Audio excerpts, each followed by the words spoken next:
안녕하세요. 오늘의 모카 김한영입니다. 현대차가 새로운 전동화 비즈니스 플랫폼 ST1이라는 자동차를 내놨다고 합니다. ST1은 샤시 캡을 기반으로 해서 여기 사용 목적에 따라 최적화된 상태로 확장할 수 있는 비즈니스 플랫폼 차량이다. 이렇게 얘기하고 있어요. 샤시 캡이라는 건 뭐냐? 차의 아래쪽에 있는 걸 샤시라고 합니다. 위쪽에 있는 걸 바디라고 하죠. 그리고 앞에 있는 캡은 캐빈이라고 해서 이 승객 공간을 말하는 거예요. 그냥 운전석하고 밑에 굴러가는 것만 있는 요 뼈대차 요런 것들을 샤시캡이라고 합니다.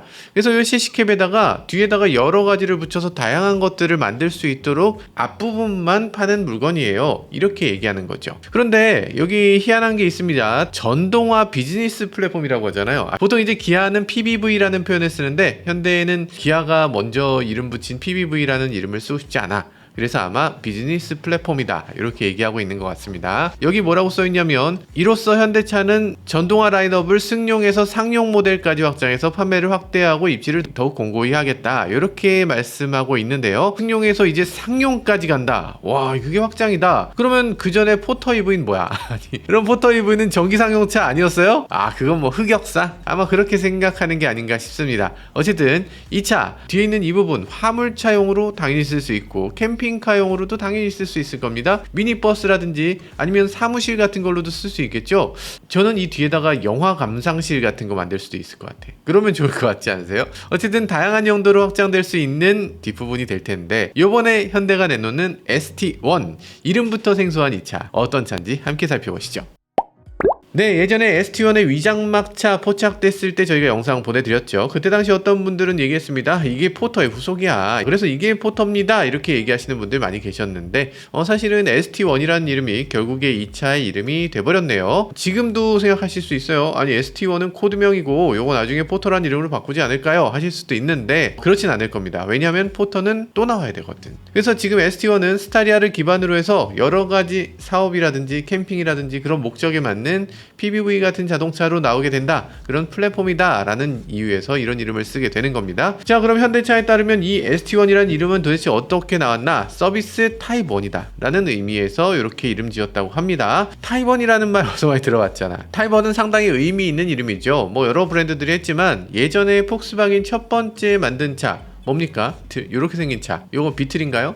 아니죠. 그런 이름은 없었어요. 폭스바겐은 비틀이라는 이름의 자동차를 만든 적이 없습니다. 나중에 이걸 다시 한번 부활시키면서 뉴 비틀이라는 말은 썼지. 근데 비틀이라는 이름의 차는 없었어요. 그냥 이 차가 폭스바겐 그 자체였습니다. 폭스바겐은 그때 당시 타입 1 이렇게 생긴 차가 있었고 타입 2라고 부르는 이런 차가 있었어요. 그만큼 역사적인 자동차다. 그러니까 이런 자동차의 시조가 되는 자동차 그런 걸 만들겠다는 의미에서 별도의 이름보다는 그냥 타입 1 이렇게 이름을 붙인 것 같죠.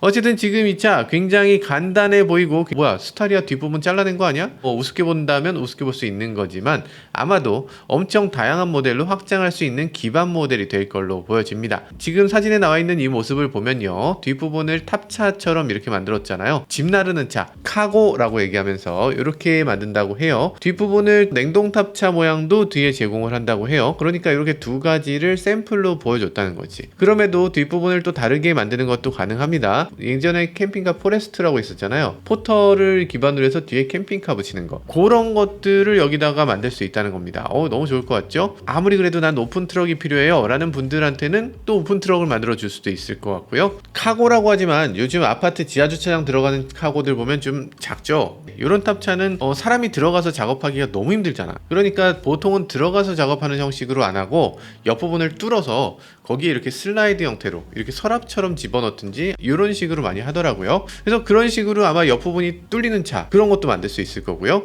심지어는 사람을 태우는 버스로도 가능합니다. 유럽에 이런 종류의 차들이 꽤 있습니다. 폭스바겐은 트랜스포터 뭐 이런 식으로 차들이 계속 나왔어요. 그래서 그런 것들을 활용하게 되면 정말 다재다능하게 그 안에 뭐 응접실처럼 꾸미는 자동차라든지 버스처럼 꾸미는 자동차라든지 화물차라든지 이런 것들 가능합니다. 최근 들어서 이런 식으로 7세대 T7이 나오게 되면서 야 이건 완전 예쁘죠. 아마도 이 차의 목표는 그런 폭스바겐 멀티밴이라든지 이런 자동차가 되지 않을까 싶습니다. 생각하는 거는 다 될 수 있는 PBV 기반의 자동차다. 일단 공개된 것은 카고 냉동 모델 이렇게 두 가지인데요. 이런 것들을 하기 위해서 국내 주요 유통기업들하고 긴밀한 소통을 하면서 고객들의 니즈를 차량에 반영할 수 있도록 했다고 해요. 그리고 개발 단계에서 이 샘플 차량을 실제로 사업에 직접 투입을 해봤다는 겁니다. 실증 사업을 해본 거죠. 현대차 관계자는 또 얘기한다고 합니다. ST1은 다채로운 확장 가능성을 지닌 비즈니스 플랫폼이라면서 물류 배송 사업에 맞춰서 최적화된 차량을 시작으로 해서 향후 다양한 용도에 맞춘 플랫폼으로 확장될 수 있다 이렇게 얘기하는데, 이거 두 개에 그치는 게 아니라 이건 샘플에 불과하고 계속 다양하게 내놓겠다는 겁니다. 이건 현대로서는 굉장히 파격적인 제안이죠. 왜냐하면 기존 현대는 뭐 포터면 포터, 봉고면 봉고 이렇게 차를 딱 내놓고 이거까지가 내가 하는 일이지 이 다음부터는 난 몰라 하고 넘기는 거였죠. 생각해보면 좀 이상합니다. 왜냐면 포터 같은 거 보세요. 적재한 바닥이 이렇게 생겼어요. 페인팅이 돼 있어. 그러니까 요거 적재한 바닥은 짐 같은 거 올리면 어떻게 됩니까? 반드시 스크래치가 나요. 그러면 도장이 까지잖아. 이 도장을 하는 이유 자체가 이 쇠가 녹슬지 말라고 위에 도장하는 건데 그거 까지면 바로 녹습니다. 그래서 그냥 쓸 수가 없어요. 그러면 어떻게 했습니까? 나오자마자 제일 먼저 하는 게 화물차 바닥이야. 화물차 바닥이라고 하는 업체들 많이 있죠. 바닥에다 이런 걸 깔아서 쓰는 겁니다. 아니 이게 말이 되나. 제조사가 그래도 최소한 녹슬지 않도록 그 우레탄 코팅이라도 해줬어야지. 소중하게 간직해야 되는 그런 자동차용 도장을 그 위에 칠합니까? 그런 거 좀 문제가 있었지 않았나. 그렇게 포터 같은 차를 보면 현대는 기본만 만들고 이 특장차 업체가 나머지를 완성하는 그런 자동차였는데, 이제는 그 특장차 업체가 하던 일을 현대가 직접 하겠다는 거죠. 그것도 맞춤형으로 모든 업종에 맞춰서 다 다양하게 만들어주겠다라는 얘기입니다. 일단 공장 자체가 기존에 있었던 라인으로는 생각하기 어렵죠. 기존에 있었던 라인은 이렇게 차가 쭉쭉쭉 지나가는데 여기 중간에 뭘 바꿔서 붙이는 건 상상할 수가 없습니다. 이게 안 되는 거였고, 이제 제가 싱가포르에서 공장을 보고 왔잖아요. 이렇게 셀 구분이 돼 있어서 셀별로 다른 것들을 조합할 수 있는, 필요에 따라서 로봇들이 다 가져와서 한꺼번에 조립할 수 있는 그런 공장을 만들기 때문에 이런 것들이 가능하다라는 겁니다. 자, 현대차가 올해 상반기 중에 ST1의 주요 사양 그리고 재원 가격을 다 공개하고 이 차들을 국내에서 먼저 판매할 계획이다 라고 하는데요. 오늘은 디자인만 공개한 겁니다. 어떤 스펙인지 정확하게 나오진 않았어요. 그래도 어느 정도 예측은 좀 해볼 수 있겠지. 앞서서 실증을 좀 했다고 말씀드렸는데, 스파이샷으로 보면 한진택배라고 찍혀있는 게 있어요. 그러니까 택배 화물을 벌써 좀 날라봤다는 겁니다. 무게 있는 짐을 실었을 어떤 결과가 되는가 이런 것들을 확인해 보고 충분히 승산이 있다 이렇게 판단해서 시장에 나왔다는 건데, 어떤 장점이 있어서 이게 시장에 나오게 된 건지 조금 더 살펴봐야 되겠네요. 자, 그럼 ST1이 뭐가 좋길래 기존에 포터 있는데 뭐하러 이걸 바꿔야 되는가? 장점은 뭔가 조금 더 보면요, 외관부터 그냥 다 장점입니다. 짐 실어보셨어요? 냉장고 실어서 보육원에 저희 기부하기도 하고 그랬는데, 그런 거 해보시면 아시겠지만 굉장히 힘듭니다. 포터 짐칸이 어느 정도 높이인지 아세요? 여러분들 허리만큼의 높이입니다. 그러니까 반드시 여기 발판이 필요한데, 뒤에 보면 번호판 옆에 이렇게 조그맣게 발판이 하나 요만큼 나와 있습니다. 이걸 밟고 어떻게 올라가? 아니 이게 지금 말이 안 되잖아요. 택배 같은 게 정말 힘들어요. 하루에 짐 500개는 나르잖아. 500번은 아니겠지만 그래도 수백 번 오르내려야 돼요. 화물 탑차는 어떻습니까? 화물 탑차는 뒤쪽에 철문 있죠? 철문을 이렇게 열어야 돼요. 게다가 올라갔을 때 어떻습니까? 화물차는 위에 천장이 또 있잖아. 천장이 또 낮아요. 무거운 짐을 실어서 가는 거잖아요. 그러면 화물차 저 안쪽에다가 짐을 넣어야 돼. 그럼 고개를 이렇게 숙이고 이렇게 가야 됩니다. 이렇게 가서 그냥 딱 놓고 꺼낼 때도 또 이렇게 하고 이러고 나와야 돼요. 이게 말이 되는 건가? 이건 근로자들 허리를 갉아먹는 자동차다. 진짜 문제 있다. 이런 생각이 들죠. 이거를 만약에 해외에서 하라 그러면 당장 때려칩니다. 이건 상하차는 진짜 너무 힘든 일이에요. 근데 반면에 만약에 이렇게 생긴 차라면 이거는 얘기가 완전히 다르지. 짐칸 높이가 일단 낮잖아요. 들어갈 때 이 정도 높이면 그냥 걸어서 들어갈 수 있는 겁니다. 뛰어 들어갈 필요도 없어요. 그죠? 비탈을 놓게 되면 어떻게 돼요? 손수레가 들어갈 수 있죠. 일단 바닥이 낮으니까 실내도 천장이 상당히 높아집니다. 160이 넘을 것 같아요. 그렇게 되면 고개 조금만 숙여도 되는 정도? 그런 점에서 상하차에 정말 편한 자동차가 될 것 같다. 그런 생각이 듭니다. 더 중요한 장점이 있습니다. 외관에 대해서 현대차 보도자료에 나온 부분이 있는데요. 전면부는 충돌 안전에 강한 세미 보니 타입의 디자인을 적용했다. 세미 보니 타입은 PE, 그러니까 파워 일렉트릭이라고 하는 전기차의 컨버터라든지 ICCU라든지 이런 것들이 다 들어있는 그런 공간을 말하는 건데, 엔진이 있는 자동차는 엔진룸이라고 하잖아요. 근데 그 엔진룸이라는 표현을 쓰기 좀 그러니까 PE룸이라는 표현을 씁니다. 그래서 이 앞부분을 PE룸이라고 하는데, 이 PE룸은 앞부분에 이렇게 보닛이 튀어나와 있고 거기에 여러 가지 부품들이 다 들어있으니까 충돌했을 때 이 부분이 먼저 충돌된다는 거죠. 그래서 충격을 어느 정도 흡수할 수 있다 라는 건데요. 드디어 이 얘기를 해주니까 참 다행스럽다는 생각이 들긴 합니다. 아니, 지금 생각해보세요. 이 화물차의 대부분이 포터인데, 지금 포터 벽에 부딪히면 어떻게 됩니까? 앞에 아무것도 없죠. 여기 그냥 철판 하나 있고 그 다음이 바로 제 다리예요. 엔진 변속기는 그럼 어디 있어? 엔진 변속기는 내 다리 뒤에 있습니다. 내가 엔진 위에 걸터 앉아 있는 거예요. 사고 나면 벽하고 엔진 사이에 내 다리가 있는 거야. 어쨌든 지금 일반 승용차에 비해서 포터 같은 차량은 사고가 났을 때 사망률 2배, 중상률도 2배가 됩니다. 그 정도로 위험한 차예요. 에이, 충돌 테스트 다 하는데 설마 그렇게까지 나쁘겠어요? 라고 하시는 분들 계신데, 포터는 충돌 테스트를 안 합니다. 소상공인을 위해서 제공하는 특별한 차량이다. 이래서 이걸 예외로 해주고 있어요. 충돌 테스트가 2009년에 마지막으로 테스트했는데 그때 당시 4등급이었습니다. 최악이었죠. 그걸 면제해주는 게 말이 되나. 포레스터라고 해서 캠핑용으로도 제공되잖아요. 그건 승용인데, 승용이면 그건 충돌 테스트 해야지. 그리고 택배나 배달차들 사실 생각해보세요. 이거 대부분이 누구 소유입니까? 소상공인이 직접 사는 거예요? 그거 아니잖아. 지금 택배 회사들 보면 뭐 로젠 택배, 한진 택배, CJ 택배, 그리고 쿠팡맨들 하는 쿠팡, 뭐 이런 것들이잖아요. 아니, 그런 회사들 대기업이거나 중견기업인데, 근데 이거를 그 대기업의 직원들이 타는 거지 자기가 사장이 꼭 이 포터를 사는 건 아니잖아. 비율로 따지면은 대기업 소유 포터가 훨씬 많을 겁니다. 그럼 그 대기업들이 여러분들 안전한 차 타라고 내가 제일 좋은 차로 뽑았어요, 이렇게 할까? 100만 원이라도 저렴하면 에어백도 뺄 수 있겠죠. 그렇지 않을까? 근로자들이면 이 화물차를 내가 골라서 사는 게 아니잖아요. 회사에서 주는 거 타는 건데, 그러면 최소한의 안전 규정을 만들어 줘야죠. 기업은 자꾸 최고의 이윤을 추구하게 되고, 그러다 보면 안전은 자꾸 뒷전으로 하게 되니까 화물 근로자들을 보호해 줄 수 있는 건 이 법밖에 없는 거예요. 그러니까 화물차에 대한 안전 규정 더 높게 해줘야 되는 거죠. 다행히 국토부에서도 더 이상 이 안전 문제 이렇게 뒷전으로 하진 않고요. 관련 안전 기준을 강화하기로 했습니다. 국토부는 22년 2월에 3.5톤 이하 화물차, 그러니까 포터 봉고 같은 차죠, 이런 차에 대한 인체상해 기준을 높인다, 이렇게 발표했는데요. 앞으로 새로 출시하는 모델들은요, 2023년부터 정면 충돌 시험 시 일반 승용차와 동일한 인체상해 기준을 적용한다, 이렇게 했는데요. 그러니까 2024년부터는 기존에 출시됐던 모델들도 하나씩 둘씩 단계적으로 이렇게 안전 기준을 높여서 2028년부터는 1톤 트럭도 일반 승용차와 동일한 기준으로 적용받게 됩니다. 그러니까 지금 포터는 절대로 통과할 수 없는 기준이 되는 거예요. 그래서 지금 팔고 있는 포터 자연스럽게 단종될 수밖에 없고요. 그럼 그 후속으로 나와야 되는 차가 반드시 나와야 되는데, 그게 바로 이 ST1 같은 차가 되는 거죠. 전체적으로 보면요, 디자인도 아주 나름대로 깔끔합니다. 스타리아 특유의 이 램프는 없앴네요. 요건 깜장색 테두리로 만들어 놓고 있는데, 실제로 뭐 이 화물차니까 충분히 납득되고요.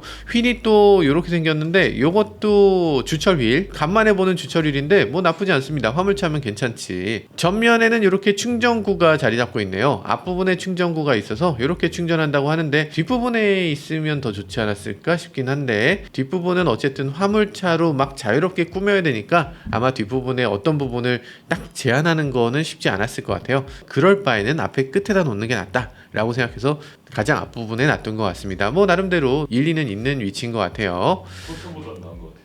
지금 포터 EV는 그건 너무 말이 안 되죠. 포터 EV는 어디 있는지 혹시 보신 분 계신가요? 포터 EV는 앞도 아니고 뒤도 아니요, 이 중간 옆에 달려 있습니다. 옆에 달려 있으면 차를 후진 주차해도 선이 짧고 앞으로 주차해도 선이 짧아요. 그러다 보니까 포터를 가로로 주차하는 사람이 있어. 상상을 초월하는 현대차와 상상을 초월하는 현대차 오너. 와, 디자인에 대해서 나름대로 깔끔하게 적용하기도 했습니다. 전면 범퍼, 측면 사이드 가니쉬, 후면의 도어 테두리, 이런 것들을 검정색으로 했어요. 근데 트윈 스윙 도어라고 돼 있는데, 스윙 도어라는 거 이렇게 열리는 거거든요. 양쪽으로 열려서 이걸 트윈 스윙 도어라고 이렇게 표현하고 있어요. 이거 긁힘이 많이 발생하는데, 긁힘 발생하는 부분을 블랙 컬러로 프로텍터를 더했다는 겁니다. 그래, 이런 것들 괜찮지. 이 소재가 지금 뭔지는 잘 보이지 않는데 뭐 플라스틱 같은 걸로 덧대주면 좋을 것 같아요. 왜냐면 이 포터가 이거 열다가 옆에 있는 차를 뭉콕하는 경우가 꽤 있어.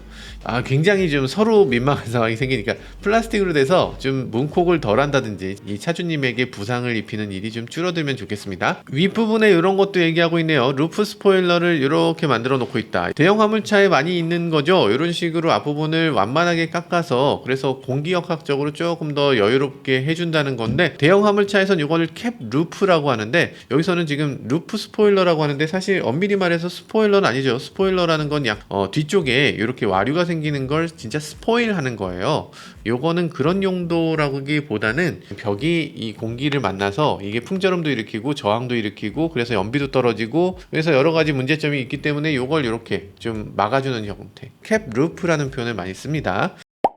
근데 이상한 게 있습니다. 스타리아 하면 제일 먼저 떠오르는 건 뭐예요? 사실 처음에 스타리아는 LPG 그리고 디젤로 나왔습니다. 뭐야, 가솔린 엔진 왜 없어? 라고 했더니 뭘 모르시네. 아니, 요즘 시대가 어떤 시대인데 수소연료 써야죠. 수소연료 전지로 나옵니다. 이렇게 처음에는 얘기했어요. 수소연료 전지 나오나? 라고 생각했는데 얘기가 없어졌습니다. 수소연료 전지 무기한 연기됐어요. 그러면서 스타리아는 배터리를 사용하는 방식을 채택하게 됐는데요. 지금 배터리 용량이라든지 별다른 게 공개되진 않았지만 전기를 이용한다면 아무래도 배터리를 무한정 실을 수는 없으니까 아무리 멀리 가야 한 400km 정도 그 정도 생각되고요. 자, 전기차로 바꿨을 때 뭐가 그렇게 좋다고 그러냐? 좋은 점이 여러 가지 있습니다. 환경이 좋다? 사실 우리나라 상용차 소비자들 중에서 환경에 관심 있는 사람들이 있을까? 그렇게 많진 않은 것 같아요. 왜냐하면 친환경적으로 만든 커피니까 돈 50% 더 내세요. 이거를 우리나라 사람들이 인정할 수 있을까? 그거 좀 어렵죠. 게다가 ESG 경영에 대해서도 요즘 한물 같다. 엔바이러먼트, 소셜, 가버넌스, 그래서 좀 착한 기업이 돼야 된다. 이런 것들도 있었는데 그런 거 한창 유행하더니 지났어요. 아니, 그런 것도 유행이 있나? 그래서 사실 친환경은 우리나라 소비자들한테는 그렇게까지 큰 의미는 아닐 것 같다. 이런 생각이 들어요. 그러면 이 차는 왜 좋으냐? 여러 가지 장점이 있는데 가장 큰 장점은 경제성입니다. 지금 스타리아 벤을 보면요, 3인승 2.2L 디젤 모델 연비가 11.5km/L예요. 디젤 평균가가 지금 1,600원 넘거든요. 75L 통을 갖고 있는데 이거 가득 채우려면 12만원 든다는 얘기죠. 유류세 당연히 올라갑니다. 이게 유류세 올라간다고 제가 말했다가 무슨 정치적이다 이렇게 말씀하시는데 사실은 누가 되든 간에 하여간 올라갈 수밖에 없어요. 이건 정치적인 문제가 아니고 그냥 올라가는 겁니다. 자, 그러면 유류세 올라가면 얼마 올라가나? 디젤은 지금 유류세가 180원 정도 인하되어 있는 상태거든요. 여기서 180원이 그냥 올라가는 겁니다. 1,800원이 된다는 얘기죠. 가득 채우는데 14만원, 15만원 된다는 얘기입니다. 그러고서 주행 가는 거리는 862km. 전기차로 바꿨을 때 얼마나 절약되냐? 정확하게 지금 나온 건 없긴 한데 포터 EV가 시중에 나와 있는 전기차 중에 가장 전비가 나쁘거든요. 포터 EV의 전비를 보면 킬로와트 시당 3.1kg 갑니다. 그러니까 그만큼 전비가 안 좋다는 건데 이 전비를 가진 이 포터 EV를 충전해서 만약에 862km 디젤하고 똑같이 가겠다라고 하면 충전 4번 해야 됩니다. 도대체 뭐 이런 차가 다 있어? 자, 그래서 충전 4번 해서 같은 거리를 간다고 치면 12만원이었던 게 이제 8만원이 된다는 얘기죠. 그럼 8만원이면 꽤 괜찮네. 디젤로 했을 때 50%가 더 비싸다는 얘기예요. 나중에 유류세까지 올라가게 되면 전기차 요금이 절반 정도 된다. 근데 이건 기준이 포터 EV 기준. 그러니까 포터 EV가 아니고 지금 스타리아 같은 경우는 전비가 훨씬 좋을 거거든요. 요 2배도 될 수 있어요. 그러면 디젤 화물차에 비해서 4분의 1 가격으로 배송이 가능해진다 라는 얘기입니다. 충격적으로 저렴한 거죠. ST1이 전기차기 때문에 얻을 수 있는 장점 세 번째, 편의성입니다. 아니, 전기차가 충전 때문에 정말 불편한데 무슨 소리예요? 하실 수 있는데 아파트 단지에 택배차 다니는 걸 한번 보세요. 어딘가 주차를 해놓고 뭔가 배달하잖아. 많은 분들이 시동을 걸어놓은 상태로 다닙니다. 특히 요즘처럼 추운 겨울에는 시동을 걸어놓고 갔다가 와서 다시 가시고 두어 개만 갖다 놓고 바로 또 옮겨야 되고 두어 개 갖다 놓고 바로 옮겨야 되고 이런 상황에서 그걸 시동 껐다가 켰다가 어우 추워 하는데 시동 워밍업 하려면 또 한참 걸리고 그럼 얼마나 귀찮아요. 요즘 민원의 시대인데 근데 막 잠깐 갔다 오면 거기에 배기가스 아저씨 매연 때문에 말이에요 우리 애가 이러면서 이제 얼마나 힘들어. 이럴 때 만약에 전기차라면 공회전 부담이 없잖아요. 공회전이라고 해서 딱지 맞을 걱정도 없습니다. 이게 불법이 아니에요. 이 히터도 안에 따뜻하고 아니면 겨울에 시원하고 이렇게 놔둬도 되는 거야. 기사님들도 너무 좋고 주민들도 좋고 누이 좋고 매부 좋고 좋네. 전기차라서 편리한 점은 또 있습니다. 가장 편리한 점은 전기차 충전이에요. 네, 맞게 들으신 거예요. 전기차 충전 때문에 너무 편리해집니다. 사실 전기차가 불편한 상황 당연히 있습니다. 당장 앞날이 어찌 될지 모르는 상황, 갑작스럽게 변화되는 상황, 그런 경우는 불편할 수 있습니다. 근데 대부분의 상용차는 그렇지가 않습니다. 기업에 속한 상용차들 보면요, 대부분 운행하는 거리 정해져 있고 스케줄 정해져 있습니다. 짜여진 대로 다니기 때문에 아마 200km만 가는 전기차 필요합니다, 이렇게 얘기하는 기업도 있을 거예요. 어디는 우린 400km는 꼭 가야 되겠어요, 이렇게 얘기하는 데도 있을 거고요. 거기 맞춰서 배터리 양을 다르게 장착하면 되겠죠. 전기차 같은 경우는 어떻게 돼 있나, 아침에 보통 출근해 보면 배터리가 가득 차 있을 겁니다. 그래서 정말 편리하겠죠. 하루 종일 쓰고 돌아와도 배터리는 여전히 남아 있어. 다음날에 집에 갔다가 돌아와 보면 또 배터리가 100% 돼 있네, 또 가면 됩니다. 이렇게 ST1이 주력 화물차가 되는 기업에서는 다 이런 식으로 운영될 거예요. 기존에 있었던 화물차도 마찬가지 아닌가요? 하실 텐데 아닙니다. 보통 디젤 화물차를 운영하는 경우는 이렇지 않아요. 보통 택배차 같으면 아침에 출근해서 기름이 없으면 일단 기름부터 넣고 시작해. 화물 한창 운행하다가 중간에 기름을 넣든가 이런 것들을 해야 됩니다. 택배 물류창고에 차를 이렇게 쫙 나열해 놨는데 거기에 주유소가 있진 않잖아. 그런데 반면에 전기는 어때요? 전기는 우리나라 방방곡곡 없는 데가 없잖아. 어떤 주차장이든 전기는 다 있습니다. 충전할 수 있는 장치가 없을 뿐이지 그걸 그냥 꽂기만 하는 상태로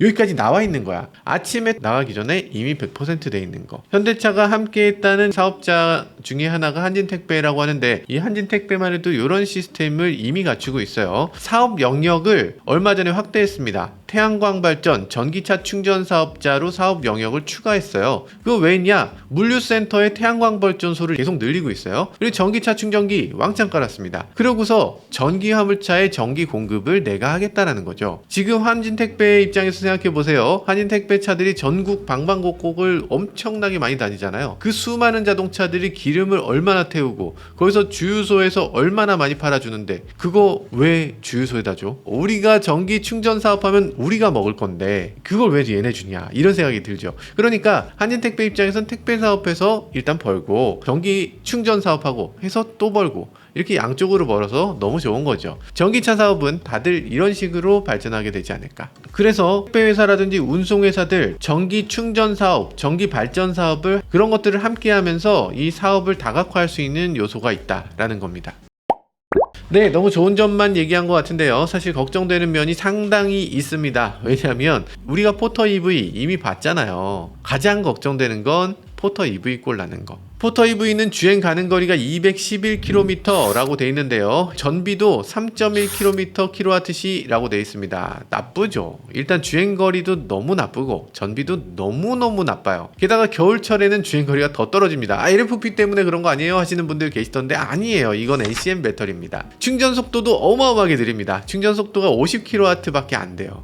이건 좀 너무 성의가 없지 않나? 차주분들 여기 인터뷰에서 나 전기차 산 거 정말 후회해요 이러면서 막 이러잖아요. 미쳐버리겠어 뭐 이렇게 얘기하는데 이분들은 전기차 사면 안 됐지. 포터 EV는 정말 안 좋은 이미지를 심어주는데 너무 큰 역할을 했습니다. 포터 EV는 죄송하지만 완전 실패작입니다. 처음부터 너무 성의가 없고 너무 급했어. 차라리 처음에 스타리아 전기차를 내놨다면 어땠을까? 훨씬 좋은 평가를 받았을 텐데 하는 아쉬움이 있어요. 주행거리만 문제가 아니죠. 충전 속도도 문제입니다. 지금 충전 시간 보면요, 정말 쌩쌩한 최고의 100kW 충전기를 가져다 꽂아도 10%에서 80%까지 급속 충전하는데 걸리는 시간이 47분이라고 되어 있습니다. 그것도 최적의 상황에서 그렇고 보통은 47분에 되질 않아요. 그래서 지금 보면 대부분 포터 본고가 점령했다. 정말 많은 분들이 정말 괴로워하죠. 보통 차들은 한 20분 충전하고 가버리는데 이 차들은 20분 동안에 충전이 다 안 돼. 게다가 충전이 다 돼도 금방 끝나. 어떻게든 100%를 맞추고 가고 싶은 거예요. 그러다 보니까 결국에 80%까지 되는 것도 아니고 100%를 꼭 채우고 가고 싶다 라는 분들이 굉장히 많은 거죠. 그러다 보니까 충전을 1시간씩을 하는 겁니다. 이게 뭐야. 만약에 ST1도 이런 식으로 나온다 그러면 이건 쌍욕해도 무죄다 진짜. 그럼에도 다행스러운 건 포터처럼 나쁘진 않을 것 같아요. 포터가 배터리가 제대로 충전이 안 되는 이유는 포터 가운데 보면 프로펠러 샤프트라는 게 있습니다. 이 후륜구동 자동차들은 다 프로펠러 샤프트가 있죠. 앞쪽에 엔진이 있고 그 엔진 변속기를 지난 그 구동축이 뒤쪽으로 넘어가는 거예요. 그래서 뒤쪽에 이렇게 가운데 축이 지나가는데 그걸 그냥 놔뒀어. 전기차인데. 아니 전기차면은 뒤쪽에 뒤 바퀴 있는 데다가 모터를 달면 되잖아요. 근데 그렇게 안 하고 앞에 엔진을 떼고 깨고 거기다 모터를 달고 축을 달고 뒤에 디퍼런셜 놓고 그렇게 차를 만들었습니다. 야, 성의 없다. 진짜 성의 없다. 그래도 다행히 ST1은 전혀 그런 차가 아닌 거죠. ST1은 스타리아 기반이기 때문에 기본이 전륜구동입니다. 아래쪽은 대부분이 그냥 비어 있어요. 그래서 아래 전체를 배터리팩으로 쓸 수 있는 상황이다 라는 거예요. 자, 근데 저희가 지난번에 위장막 사진 이렇게 찍어 보내드린 적이 있는데 이상하다. 가운데가 배터리가 들어가야 되는데 배터리가 들어갈 자리가 없어요. 어떻게 하려고 이렇게 했지? 지금 리비안 택배 차량을 한번 보시죠. 보시면 프레임 바디에 배터리팩을 그냥 결합을 시켰거든요. 이렇게 한 대 붙어 있습니다. 그러니까 가운데가 배터리팩이야. 프레임 없이 배터리팩만 갖고 있어도 됩니까? 라고 생각하겠지만 어차피 배터리팩은 강성이 높아야 돼요. 굉장히 단단한 물건이어야 됩니다. 그러니까 배터리팩을 강하게 만들면 이게 프레임도 되고 배터리도 되고 그리고 배터리팩 자체의 안전에도 도움이 되는데 배터리팩이 들어갈 자리가 없으면 가운데가 좀 비어 있어야 될 것 같은데 어떻게 하려는 건지 모르겠습니다. 어쨌든 요즘 자동차 회사들의 방향하고는 조금 거리감이 있는 것 같아요. 요즘 자동차들은 셀 투 팩이라고 해서 팩 전체에 셀을 가득 채우는 방식, 이런 식으로 효율을 높이기도 하고 셀 투 바디라고 해서 이 배터리팩이 없이 아예 바디의 일부에다 셀을 채우는 거, 이런 식으로 결합하는 경우도 있는데 이거 지금 저희 위장막으로 봤을 땐 둘 다 아니거든요. 이게 최종적으로 어떤 식으로 만들어지게 될지 이거 참 궁금하고 이 내부가 좀 더 알려지면 여러분들께 제일 먼저 알려드리도록 하겠습니다. 자, ST1 여러가지 장점, 단점 살펴봤는데요. 그런데 그것보다 가장 큰 문제는 역시나 가격일 겁니다. 왜냐면 이 소형 상용차다 보니까 이 가격에 굉장히 민감할 거예요. 포터 같은 경우에 여러가지 문제가 있지만 그럼에도 포터를 버릴 수 없었던 건 오로지 가격 때문이었거든요. 그럼 포터를 보면요, 일반 LPG 모델이 2028만원부터 시작합니다. 전기차 모델은 4395만원부터. 국고보조금, 지자체 보조금 다 받아도 LPG 모델에 비해서 전기차 모델이 800만원 정도 더 비싼 겁니다. 스타리아 벤 디젤 모델이 2,847만원이라고 하거든요. 지금은 단종됐지만 포터 하이 내장 탑차 2,600만원 정도. 포터도 탑차는 되게 비싸네. 포터 탑차가 2,600만원이면 지금 스타리아 벤하고 비교했을 때 200만원 밖에 차이가 안 나요. 그러면 사실 포터 사는 것보다 스타리아 사는 게 조금 더 좋다고 생각되긴 하는데, 그래서 지금 대략 생각해보자면 스타리아 벤 디젤에 비해서 아마 전기차가 되면은 2천만원 가까이 올라가는 경우가 많으니까, 현대차는 2천만원 올라가면 4,800만원에 보조금을 1,500만원 받게 되면 실구매가가 한 3,300만원 정도 되겠다 싶은 생각이 드는데, 그러면 포터 하이 내장 탑차하고 비교했을 때 한 700만원 정도 차이. 700만원 차이면 조금 비싸다. 좀 비싸. 포터 같은 경우에 탑차가 없는 경우, 뒤쪽에 이렇게 박스가 없는 이런 오픈 타입 같은 경우는 좀 저렴해서 2천만원 정도 되거든요. 그러면 가격 차이가 한 1,300만원도 난다는 얘기인데, 이러면은 너무 차이가 나서 기존의 포터 오너들이 이 맘 놓고 살 수 있는 물건이 아니게 될 것 같아요. 지금 이게 심각한 문제가 되지 않을까. 정말 소상공인들이 탈 수 있는 자동차는 결국에 없어지는 건가? 그래서는 안 되겠죠. 포터는 사라집니다. 사라지면 사라진 걸 오히려 기회 삼아서 그거보다 훨씬 비싼 차를, 여러분들 이거 말고 살 차 없어요, 이거 사세요, 이런 식으로 팔면 안 되죠. 포터가 사라지게 되면 그 자리를 대신할 수 있을 만한 저렴한 자동차도 반드시 만들어줘야 된다는 생각이 듭니다. 포터 가격에 정확하게 내줄 수 없더라도 그래도 그 소비자들이 어느 정도 납득할 수 있는 정도로, 그리고 전기화물차 보조금을 받고 나면 큰 차이가 없을 정도로 좀 저렴한 자동차로 이렇게 만들어주면 좋겠다는 생각을 해보게 됩니다. 지금까지 저는 모카 김한용이었습니다. 감사합니다.